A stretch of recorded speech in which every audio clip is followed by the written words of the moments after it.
Hi, this is Madro, John, Nad, and Juanito, they call me in Mexico. And I'm sitting in this little side courtyard. Just off, there's a little luncheon area, nice little sitting area with vending machines right at the end of my hall, right inside there. And outside of there is this courtyard that nobody ever uses except me. And yesterday I had my meeting with the nurse practitioner and suggested to her that we meet out here. And she said, gee, I've worked here for a year and I've never even known this courtyard was here. And this morning when I came out here early, there was a cup and a straw on that table over there that had been there since Saturday, and now today it's Wednesday. So nobody else uses it except for one real interesting exception. So it's been a cockamamie day, really intense, exciting. It's exciting because tomorrow I have an awfully big day. Tomorrow I go back to the urologist and they take the, what do they call this stupid thing? The my Foley bag, but my Foley bag is connected to the catheter. Funny, I've had a catheter up my penis for 6 months, and I couldn't even come up with the word catheter, I think, because I'm so over it. So there's the chance, he thinks it's intention on his part, that the surgery we did Tuesday last week, simple prostatectomy, did the job, and that I will be able to pee. When he takes the catheter out, I should be able to pee. Now, there's no guarantee, and I have to come back here to a medical facility that night because my nurse Jeremy explained to me, in case it didn't work and I don't put out a certain amount of urine, or apparently alternatively there's a gadget where they scan your bladder to see how much is being retained, I might have to go back into the catheter. But I think he's right. My observation of myself is that I am peeing into the catheter. I observe myself pushing. I show the urine moving in the Foley bag. So I think it's going to work. And based on that, then I would go back into Asheville on Friday, pick up my debit card so I would have control of my money for the first time in months for my new banking account, get a U.S. number phone, get an iPhone, get a used iPhone at Walmart or probably Best Buy, have an iPhone again, which I miss terribly. I'm sorry. I'm one of these Apple people, and have a U.S. number. So I don't give out my phone number because people don't want to call a Mexico number. So many. And then based on all that, hopefully move into my apartment, have my own apartment. Before my surgery last Tuesday, I clocked 18 nights on the street, 18 nights homeless, which was really, really rough. Some of the nights were harder than others, but all in all, very rough, very rough. And it's been such a luxury to sleep in an oversoft bed. All these hospitals and nursing homes, the beds are too soft. It's like pillow top soft, where you don't move enough and your body gets hot because you're not rolling naturally, not all the little micro adjustments. But I'll be in my apartment hopefully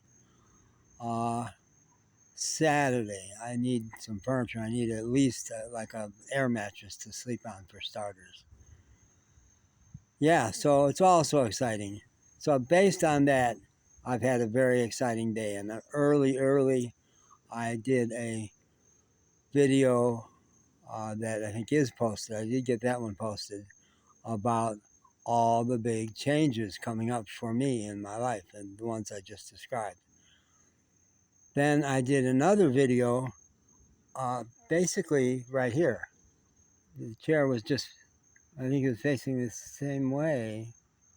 I turned this way. The sun was coming from there at that point, and I turned this way to catch the sun from the side. And I did a video about sex, which I think is a hell of a good video. the I've been full of infrastructure problems, process problems today, because I did not successfully shut off the phone at the end of what was a 6-minute pithy, cool, I think very interesting video about sexuality. I think I'm going to like it a lot. But when I put the phone in my pocket, I didn't shut it off, so I ended up like with a 57-minute video, which I've never done video editing. And I went to Gemini and said, how do you edit a video? And it looks like it'll be real easy, but I've never found time to do it today. And in that video, I talk a lot about being available, the dialectic between being hot, liking yourself sexually, liking sex, being pro-sex, and not wanting anything, not trying to make anything particular happen with any particular person, being super available, show up, have amazing relationships, and let life decide where it should go. Some of this was stimulated by, there's a meetup that I'm going to, an online meetup about seduction. And they talk about how do you make seduction happen. I went, no, you don't. You don't try to make anything particular happen. You show up, be fully present, and then let the relationship dictate what's supposed to happen. Well, based on me doing that, the whole time I was sitting here making that video, that wasn't dictating. I was listening to the video I had shot. There was a person, for the first time ever, there was a person sitting at that table over there. And there was obviously some kind of a staff person. I think I may have been not so close. I think I was further back. They're with a little computer charting their notes and stuff. So when I got up and went to leave, she came around to open the door for me, very sweet, because I'm supposed to be on a walker here. I wasn't. I had left it near the entrance, and earlier I had just wandered without my walker. I lost track of where my walker was altogether, and they're really serious. They want you in a walker.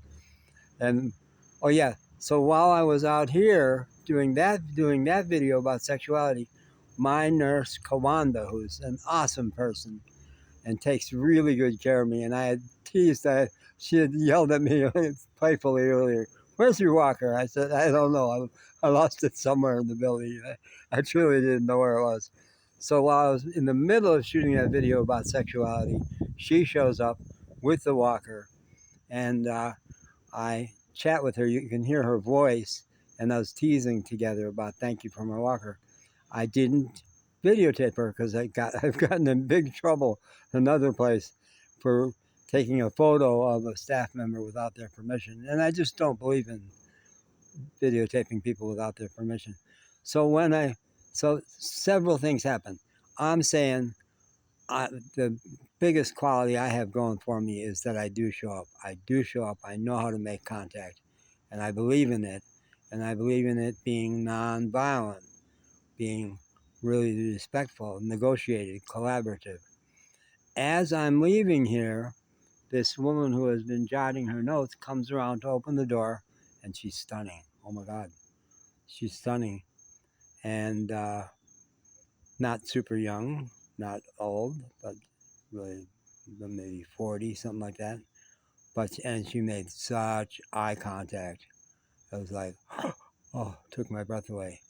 We, in that moment, made eye contact. And I went in there, and she said, yeah, I do dietary consulting. I'm here every Wednesday, so you'll see me next Wednesday. I said, no, I won't, because I'll be out of here by then. Gee, I'd like to talk to you. Well, how can I find you? Well, you can find me online. And she told me her name. And sure enough, it was easy to find her by her name, Monica. And I think she won't mind publicity because she's an entrepreneur. Monica Bradley is her name, dietitian, Asheville, boom, she pops right up. And she was super interesting. She's not a simplistic dietitian. She factors in trauma. She factors in intuitive approaches to what you should eat. So much so is talking my language. So the next infrastructure snag is because I do not have a working phone. My Mexico phone, I've never been able to pay the bill. I always used to walk into the store in Mexico and pay it. So I'm out of minutes and I can't send phone messages. From her website, there was no email listed. And there's seeming to be no way aside from a text message, which I can't send right now. So I haven't been able to send her a message. So there's that snag. I wanted to catch it while it's hot, and it's gonna hold off. It's gonna have to hold off until I get a phone for a couple of days. But anyway, having just said about showing up, I had that shocking encounter with her, and then went down the hall and talked to Kawanda and said, Kawanda, you do appear in that video. I didn't show visuals of you without your permission. And Kawanda, Kawanda's amazing. Kawanda is just knocking my socks off. She says, well, hey, I'm young still and single and available. You can give me social media, sure. Videotape to your heart's content. Based on that, I thought, wow, yeah, I will interview her. I'll not just give her a little cameo. I'll interview her about why she's so great. I'll do a little mini documentary about why she's so great. And that'll be fun between us. And it's so much my mission in the world to do that. It's what I do is I affirm people. And I realized you lost track of down in Mexico, you met Andrew Xenius, Xenious. Google that. Andrew Xenius is a world famous artist. That's what originally kept you on Cozumel. You were ready to leave Cozumel and you met him, and there's no documentary about him. There's no good about information about him anywhere. Just listings of all the art galleries he's in and how, but he's in the homes of, I think, 2 ex-presidents. He's hot. He is genuinely world class. And he was open to doing, to me trying to shoot a documentary about his life. And then I couldn't get a phone. Time dragged. It never happened. But it's a year ago now. It's popping up in my calendar, Andrew Xenius, because it happened a year ago. So they said, okay, do this. You lost track of it, but out of that with Andrew and then meeting a guy named Shannon, Shannon in Playa del Carmen, who was there for the history of Playa del Carmen, had a super interesting story and was pretty wealthy himself from early investment in land in Playa del Carmen. I was going to do him. None of that ever happened. And now I'm not in Mexico. But I was going, well, when you go back, Andrew Xenius will remember that. That guy Shannon, he will probably remember that. And you'll get back to that. But now here in Asheville, by the way, Asheville, like New Orleans, like Playa del Carmen, like Cozumel, attracts so many fascinating people. So start with Kawanda, who's fascinating. Not famous, not rich, but really, really cool, hip, black woman. And then this Monica, she's fascinating. Had minimal encounter with her. And then immediately right off of there, I had said to the occupational therapist manager who also does speech therapy that I'm unhappy with my diction. Ever since I've had all these UTIs, I don't enunciate as well. And I had said to her yesterday, I actually would like a speech therapy. Well, she handed it off to someone who I had never met, a woman named Lydia, who turns up, and Lydia's like totally cool. She's 36 and doing deep searching, a single mom, deep searching about herself, traveling, going to beaches in Florida. knows Gestalt therapy, talks about Gestalt therapy. We had so much to talk about. And real powerful connection with that. Early in my life, in my 30s, my golden period, I had the most famous girlfriend I've ever had, Nancy Duffy. Wikipedia her. She does have Wikipedia. Andrew Zenius doesn't have a Wikipedia because he doesn't have any ego and nobody ever did it. Nancy was the most famous TV news journalist in Syracuse, New York. And she had a program at that point called Duffy's People, where she'd go out to interview people she found fascinating. And I was one of those because I was the local expert on holistic health. She came by my apartment with a videographer and interviewed me. And out of that, we ended up being lovers, being partners for several months. We weren't really, she was such a deeply spiritual, amazing woman. She was not totally in her body, so sex wasn't the greatest part. And she did actually die young in her 60s. And it didn't surprise me when I found that out a few years ago. It made me sad. But that girl was not quite in her body to begin with. Whoa, she would leave her body and do all kinds of spectacular things. But so I thought Duffy's People, Juanito's People. I'm going to start a YouTube channel specifically interviewing all the amazing people here in Asheville, and then maybe the same channel when I go back to Mexico, which I will, by God. I will go back to Mexico eventually. That's a whopping 17-minute video. I'm going to call it quits.